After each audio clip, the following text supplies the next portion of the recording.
Mesdames et messieurs, bonsoir et bienvenue dans ce principal rendez-vous de l'information de votre journal de 22 heures dont tels sont les faits principaux. Sous la présidence du chef de l'État, chef du gouvernement Ismaël Marguelé, s'est tenue ce matin la 17e séance du Conseil des ministres où une dizaine de points étaient inscrits à l'ordre du jour. Également dans l'actualité, Aung San Suu Kyi condamne les violations des droits de l'homme en Birmanie. Voilà pour les sommaires, merci de nous rejoindre sur Télé Djibouti. Sous la présidence du chef de l'État, chef du gouvernement, Ismaël Marguelé, s'est tenue ce matin la 17e séance du Conseil des ministres où une dizaine de points étaient inscrits à l'ordre du jour. Les 4 premiers points examinés ont porté sur la ratification de prêts entre la République de Djibouti et diverses institutions financières. La première question est un projet de loi portant ratification de convention de prêts entre Djibouti et la BID pour les projets de construction et d'équipement de l'hôpital général. La deuxième question est un projet de loi portant ratification de la convention de prêt entre Djibouti d'une part et le Fonds arabe pour le développement économique et social, le FADES, pour un projet de financement de la réhabilitation des infrastructures d'eau potable. La troisième question est un projet portant ratification de la convention de prêt entre Djibouti et le Fonds saoudien de développement, le FSD, sur le financement du projet de réhabilitation de la route Djibouti-Tajoura. La quatrième question est un projet de loi portant ratification de l'accord de financement du programme d'électrification durable. La cinquième question est un projet de loi portant transformation de la société djiboutienne de chemin de fer, a changé de cadre juridique. Elle est devenue désormais une société anonyme dont la totalité de la capitale est détenue par l'État. Le ministre de la Justice, garde des Sceaux et porte-parole du gouvernement par intérim, Momin Ahmed Cher, nous fait le point sur cette réunion et les prêts contractés par l'État djiboutien auprès des diverses institutions financières. À l'ordre du jour, 9 questions. Je commence par la première question à l'ordre du jour. Projet de loi portant ratification d'une convention de prêt entre la République de Djibouti et la Banque islamique de développement portant 60 millions de dollars. Ce prêt servira à la construction et à l'équipement de l'hôpital général de la CNSS. L'objectif étant d'assurer l'accès universel aux services de santé de qualité à toute la population du pays. Grâce à ce projet, le gouvernement vise à réduire les inégalités dans l'accès aux services de santé, de promouvoir la couverture universelle et d'améliorer la performance du système de santé. Deuxième question. Projet de loi portant ratification d'une convention de prêt entre la République de Djibouti et le Fonds arabe pour le développement économique et social, plus connu sous le sobriquet de FADES, pour un montant de 20 millions de dinars koweïtiens. Ce prêt permettra de financer le projet de réhabilitation des infrastructures d'eau potable en République de Djibouti. En effet, la nouvelle donne à laquelle est confrontée l'ONEAD avec l'adduction de l'eau de Hadagala en Éthiopie et le projet de dessalement de l'eau de mer a fait l'objet d'un long débat au Conseil des ministres. Troisième question. Projet de loi portant ratification d'une convention de prêt de 101 250 000 rials saoudiens entre la République de Djibouti et le Fonds saoudien pour le développement pour financer la réhabilitation de la route reliant la capitale à Tajoura, plus connue sous le nom de la route du roi Fahd. Le gouvernement vise, à travers ce projet, à rétablir la qualité du service du réseau routier national et d'améliorer et d'accélérer le développement économique et social de la région du Nord. Quatrième question.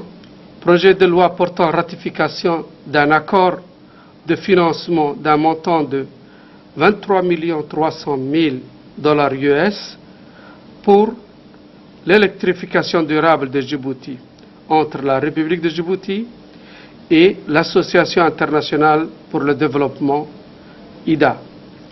Le projet vise à élargir l'accès à l'électricité dans les zones comme Dogley, Warabeley, Layabley, il y a le Yablé 1 et le Yablé 2, et PK12 dans la zone appelée cinéma, et enfin le lotissement Nassib. 5e question. Projet de loi portant transformation de la société djiboutienne de chemin de fer en société anonyme. Il s'agit de changer le cadre juridique régissant la société djiboutienne de chemin de fer, issue elle-même de l'ancien CDE. Le capital de la société anonyme étant détenu à 100% par l'État et sera ouvert très prochainement aux investisseurs privés. Et bien donc, puis sur proposition du secrétaire d'État chargé des affaires sociales, un registre social pour l'enregistrement des familles et personnes vulnérables sera donc désormais établi. Ce projet donc est l'élément phare qui a été discuté lors de cette 17e séance du Conseil des ministres. Ferdous Hussein donc est avec nous sur ce plateau. Bonsoir, Ferdous. Bonsoir. Et quel est donc le contenu de ce projet de loi proposé donc par le secrétaire d'État chargé des affaires sociales? Il s'agit en fait d'un projet de décret qui a pour objet de fixer l'organisation et le fonctionnement du registre social dans une réflexion d'efficacité et d'efficience de la politique sociale afin de développer le projet ciblé et d'orienter les aides vers les individus pauvres et les groupes vulnérables. C'est dans ce cadre qu'a été mis en place un système d'identification et d'enregistrement fiable de la population pauvre dans une base de données qui s'est avérée donc nécessaire. Ce projet vise à définir le contexte et le cadre légal donc de l'identification qui a été donc mise à jour des données de registre social et d'assurer ainsi la protection et la confidentialité des données du personnel. Il prévoit également la mise en place d'un comité technique chargé d'assurer la coordination, la promotion et le suivi de la mise en œuvre de ce registre social. L'adoption de ce projet Ali permettra d'améliorer l'efficacité et l'efficience du programme de lutte contre la pauvreté et de contribuer ainsi à une meilleure application du système gérant les données des ménages à faible revenu et les ménages les plus pauvres. Eh bien, donc, si je comprends bien, ça veut dire qu'il y aura donc une base de données pour ces personnes qui seront enregistrées. Voilà, dans ces personnes pauvres, mais surtout donc les personnes à faible revenu. Et donc, une proposition de loi du ministre du Travail chargé de la réforme de l'administration s'en est suivie, ont été donc nommés à des postes de responsabilité plusieurs personnalités. Ferdous, donc, fais-nous le point sur l'identité de ces nouveaux responsables. Il s'agit de 8 personnes donc, qui ont été donc 9 personnes ont été nominées. Donc, il s'agit de M. Almi Waberi Husman qui a été donc nommé conseiller technique du ministre de l'Intérieur et de M. Ahmed Ibrahim Jama et de Ahmed Mohamed Omar, conseiller technique du ministre délégué chargé du commerce. M. Gouled Mohamed Jama a été nommé directeur de l'énergie au ministère de l'énergie chargé des ressources naturelles, ainsi que M. donc Aden Eid Ismaël nommé directeur des ressources naturelles au ministère de l'énergie chargé des ressources naturelles. Monsieur Osman Darar Moussa a été nommé directeur des études et de la planification au ministère délégué chargé du commerce. Monsieur Muharram Fouad Abdallah a été nommé directeur du commerce intérieur et de la protection du consommateur. Quant à monsieur Hassan Adan Shehem a été nommé directeur du commerce extérieur ainsi que de l'intégration régionale. Mais pour finir donc, monsieur Abdullah Daher Hassan a été nommé directeur du tourisme et de l'artisanat au ministère délégué chargé du commerce. Merci Ferdous pour ces explications. Autre actualité de ce 22h, le secrétaire d'État à la jeunesse et au sport a visité hier le chantier de construction du CDC de la cité Nassib, où il a pu donc constater de visu l'état d'avancement des travaux et construction des salles destinées à accueillir le futur CDC dans ce nouveau quartier où ont été notamment logés les sinistrés des derniers incendies. Sur place, le ministre a pu constater l'existence d'une première salle dotée d'une table de baby-foot et dans une autre table, une table de ping-pong et la troisième, un coin de audiovisuel et un coin bibliothèque. Des aires de jeu ont également été aménagées. Le secrétaire d'État à la jeunesse et au sport, avant de prendre congé de jeunes venus nombreux l'accueillir, a formulé une dernière recommandation aux leaders du quartier, à savoir donc comment rendre vivant et attractif le CDC, mais également lancer donc le programme de détection des jeunes talents en foot.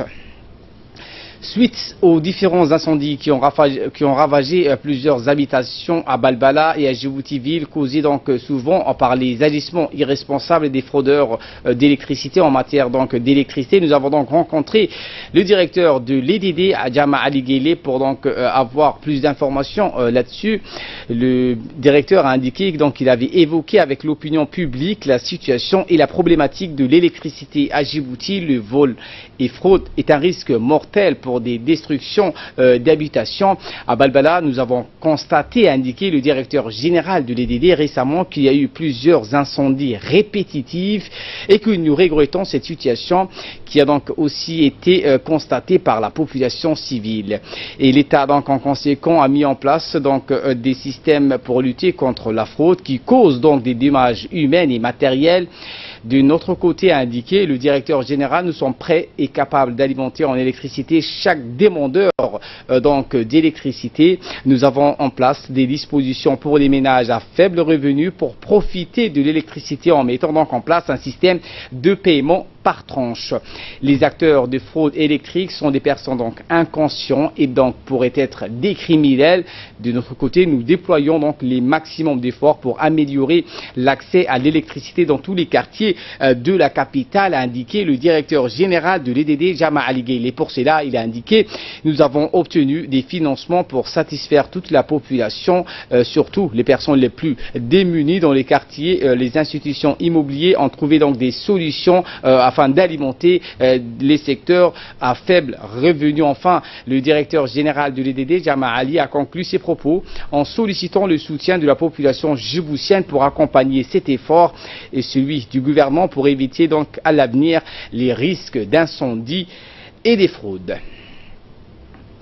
L'ambassadeur de la République de Djibouti à Mogadiscio, Aden Hassan Aden, a remis un lot de matériel et d'équipements sportifs à la ministre somalienne de la Jeunesse et des Sports, Madame Khadija Mohamed Diriye. À travers ce geste, donc, la République de Djibouti veut réaffirmer son soutien et sa solidarité avec le peuple frère et ami somalien. Ce dont contribuera fortement à l'épanouissement de la jeunesse somalienne vivant dans la capitale Mogadiscio. Le premier lot d'équipements comprend donc 15 cartons de ballons de toutes les disciplines sportives, le volley, le basket, le foot et le handball. Et le second lot comprend également un carton de maillot pour 18 équipes de foot, un carton de maillot pour 3 équipes de basket. Diplomatie toujours avec l'ambassadeur Mohamed Dadour Hirsi, donc qui a rencontré le ministre donc égyptien de l'aviation civile. Lors de cet entretien, l'ambassadeur a mis en exergue tous les accords de coopération signés entre Djibouti et l'Égypte.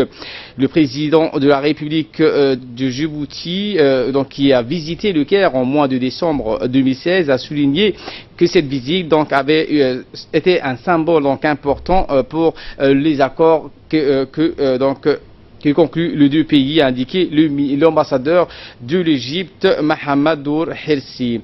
Le ministre donc égyptien a indiqué de son côté qu'il a mis en place les voies et moyens de promouvoir les relations entre les deux pays dans le domaine de l'aviation civile et les possibilités de lancer une ligne aérienne directe entre Djibouti d'une part et le Caire de l'autre, ainsi donc une coopération entre Égypte et Air Djibouti sera à l'ordre de ce rencontre entre l'ambassadeur et le ministre égyptien de l'aviation civile. Retour à Djibouti, l'Office djiboutien pour le développement géothermique, l'ODEG, a organisé aujourd'hui donc à l'hôtel Sheraton un atelier intitulé Partenaires internationaux de l'ODEG. En effet, cette journée est conçue pour informer les partenaires internationaux sur sa stratégie et ses projets, les moyens mis en œuvre par l'établissement public avec le soutien du gouvernement.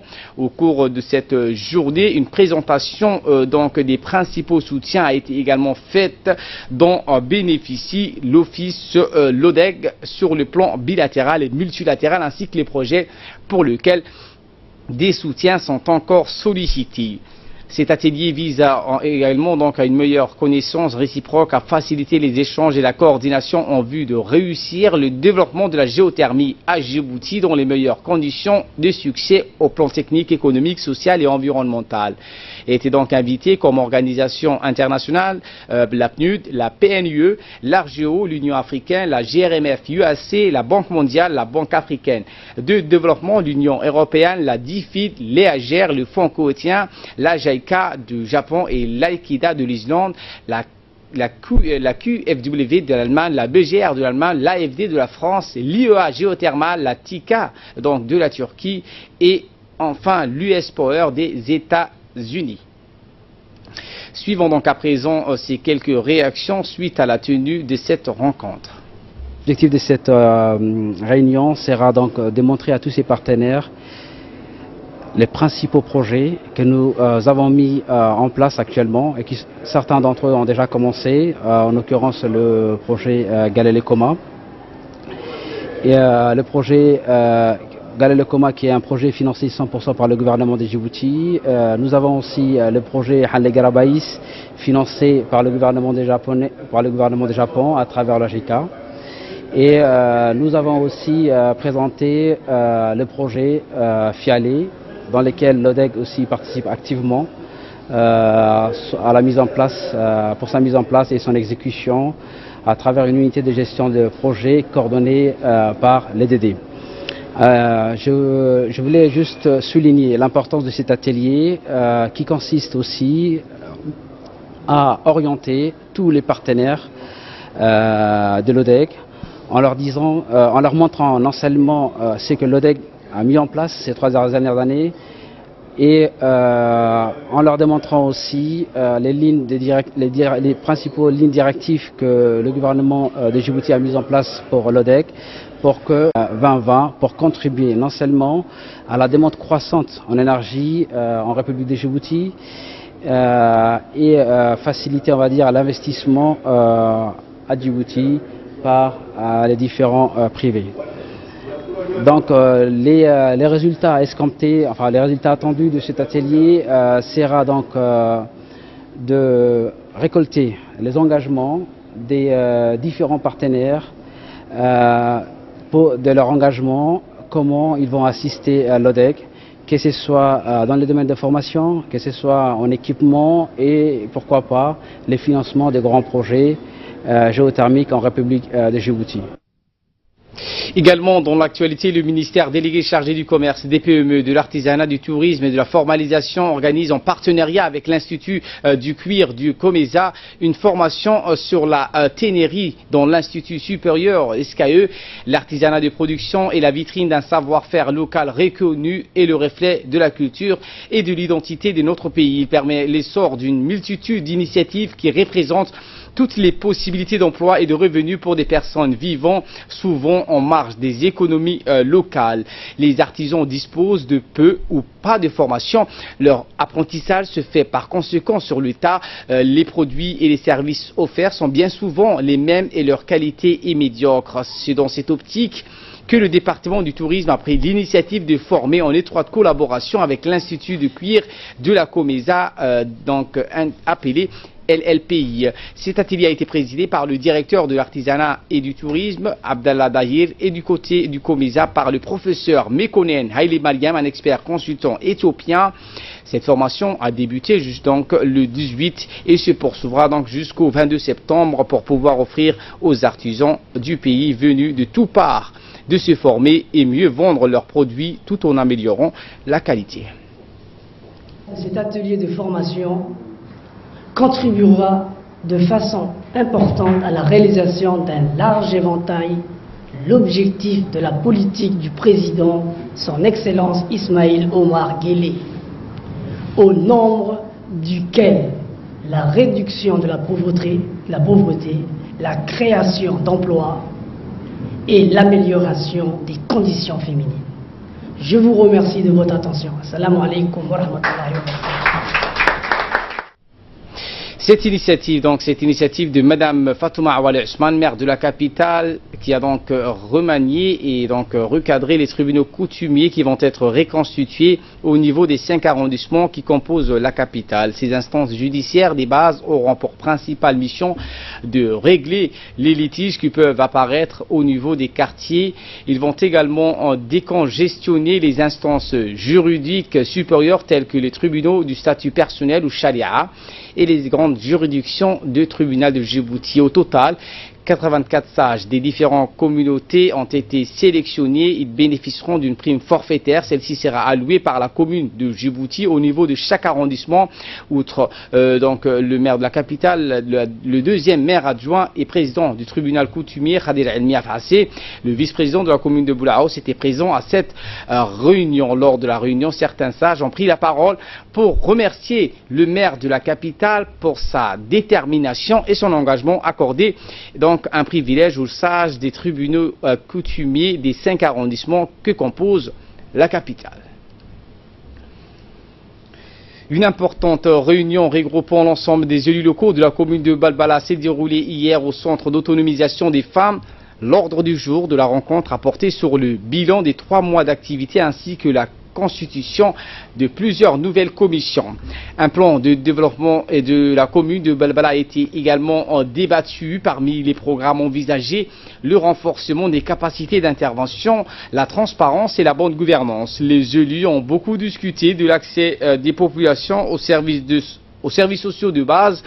Donc on prit part à cette rencontre tous les élus locaux de la commune de Balbala avec à leur tête le président de la commune de Balbala Wabari Nour, le vice-président Adan Mohamed Moussa.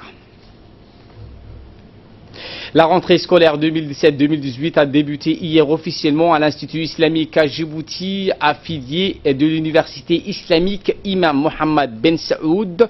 L'année académique au niveau intermédiaire et secondaire a commencé avec environ 540 étudiants, garçons et filles.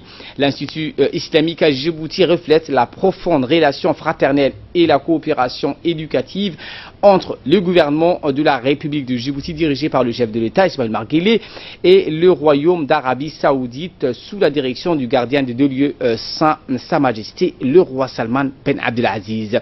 Les enseignants de l'Institut islamique de Djibouti donc sont des professeurs qualifiés de nationalité djiboutienne, somalienne, soudanaise, égyptienne, nigériane ainsi que de l'Arabie Saoudite. Rappelons que l'université de l'imam Mohammed Ben Saoud, université islamique, a accordé donc l'ouverture à Djibouti d'un département de l'enseignement à distance pour les facultés du Sharia en langue arabe ainsi que du diplôme en sciences administratives et financières, comme donc a indiqué dans son interview le directeur de l'Institut islamique à Djibouti, Cheikh Atiq Ben Sulman Al-Hamdi. Enfin, il a convié donc de noter que les relations culturelles et scientifiques entre institutions scientifiques et universitaires de 2 pays ont connu donc une avancée remarquable au cours des dernières années. Par exemple, l'Institut islamique à Djibouti, qui a été mis en place plus de 38 années aujourd'hui, a indiqué que le doyen des instituts d'affaires à l'étranger, Abdullah Périgé, Pacifique. Passons à présent à ce qui fait la une de l'actualité à travers le monde. En Birmanie, Aung San Suu Kyi, qui s'est refusé de se rendre à New York pour prendre part aux travaux de l'Assemblée générale des Nations Unies, est sorti hier de son silence et fait donc un discours à la nation qui ne convainc personne. Avec nous sur ce plateau, Asma Oubaker. Bonsoir Asma. La dirigeante donc birmane s'est contentée de condamner ces violations des droits de l'homme sans désigner des véritables coupables des crimes commis. Oui, alors elle s'est contentée de condamner les violations des droits de l'homme sans désigner, et cela faisait donc 3 mois Ali que le peuple birman et la communauté internationale attendaient la réaction de la présidente birmane au sujet de la situation de la minorité musulmane, les Rohingyas. Elle a brisé donc son silence assourdissant en s'adressant à la nation lors d'un discours. La prix Nobel de la paix a appelé à la fin des divisions religieuses entre majorité bouddhiste et minorité musulmane que les nationalistes accusent de présenter une menace pour l'identité nationale. Elle s'est dite désolée pour les souffrances endurées par tous ceux pris au piège dans ce conflit. Terme très général. Aung San Suu Kyi a déclaré donc que le gouvernement birman n'a pas du tout donc l'intention de rejeter la faute sur quiconque ou de nier ses responsabilités. Nous condamnons, a-t-elle dit, toutes les violations des droits de l'homme et les violences. Nous sommes pleinement engagés en faveur de la restauration de la paix, de la stabilité et du rétablissement de l'état de droit. Eh bien, selon elle, les forces de sécurité ont reçu des instructions pour se plier à un code de conduite très strict pour leurs opérations. Eh bien, de sécurité afin de prendre les mesures nécessaires pour éviter des dommages collatéraux et que les civils... Et du côté de l'ONU, donc, que parle-t-on aujourd'hui? Oui, alors l'ONU parle d'épuration ethnique pour qualifier les représailles menées par l'armée birmane contre les musulmans. Depuis, on le rappelle, plus de 400 000 Rohingyas ont fui l'état d'Arakan, je vais y arriver, dans l'ouest du pays pour se réfugier au Bangladesh. Cette fois, la Syrie, alors que des combats se poursuivent un peu partout et qu'on se concentre à prendre le contrôle de la riche province pétrolière de Deir el-Zor, les pays qui ont soutenu au départ les revendications du peuple syrien pour un changement de régime indiquent aujourd'hui qu'il n'y aura pas de reconstruction sans transition politique. Oui, alors pas de soutien à la reconstruction tant que la transition politique de la Syrie n'est pas réglée. Les Amis de la Syrie, un groupe de 14 pays, se sont réunis à New York en marge de l'Assemblée générale de l'ONU pour certifier que personne ne s'engagerait financièrement pour reconstruire la Syrie qui entre dans sa 7e année de conflit tant que le devenir de Bachar el-Assad ne serait pas réglé et qu'une transition politique ne serait pas amorcée. Boris Johnson, le chef de la diplomatie britannique, fait cet éclaircissement à la fois à l'attention de Bachar el-Assad, aux Russes et aux Iraniens. La France tente de son côté de créer un nouveau groupe de contact pour la Syrie avec les membres permanents du Conseil de sécurité pour donner une nouvelle impulsion aux négociations politiques. Depuis la dernière rencontre de 2016 et la reprise d'Alep, au groupe État islamique, Bachar el-Assad a vu sa position renforcée grâce à l'aide de la Russie et de l'Iran et cela continue. Sur le terrain, les forces armées syriennes ont passé l'Euphrate au nord de Deir el-Zor alors que le fleuve serait de ligne de démarcation informelle et faisait l'objet de négociations entre les pros et les anti-Assad. Les forces arabo-kurdes, donc soutenues par les Américains, se disent prêts à riposter et à repousser les forces d'Assad si celles-ci les attaquent. Justement, Bachar el-Assad qui a perdu beaucoup de terrain, quel est aujourd'hui son objectif? Eh bien, l'objectif des forces d'Assad serait de prendre à revers les djihadistes et d'encercler totalement leurs troupes qui occupent encore le tiers de la ville de Deir el-Zor. Eh bien, il s'agirait aussi de barrer la voie à la coalition arabo-kurde qui n'est plus en certains points qu'à 6 km de la rive du fleuve Ali. Merci pour ces éclairages, merci à vous de l'avoir suivi. On se quitte sur ces très belles images de vue aérienne sur Djibouti. Très bon suivi des programmes.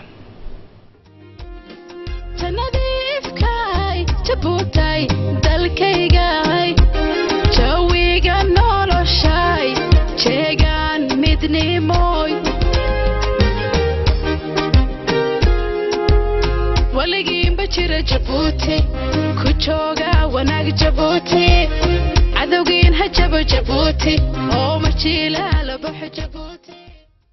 Les programmes continuent sur Télé Djibouti.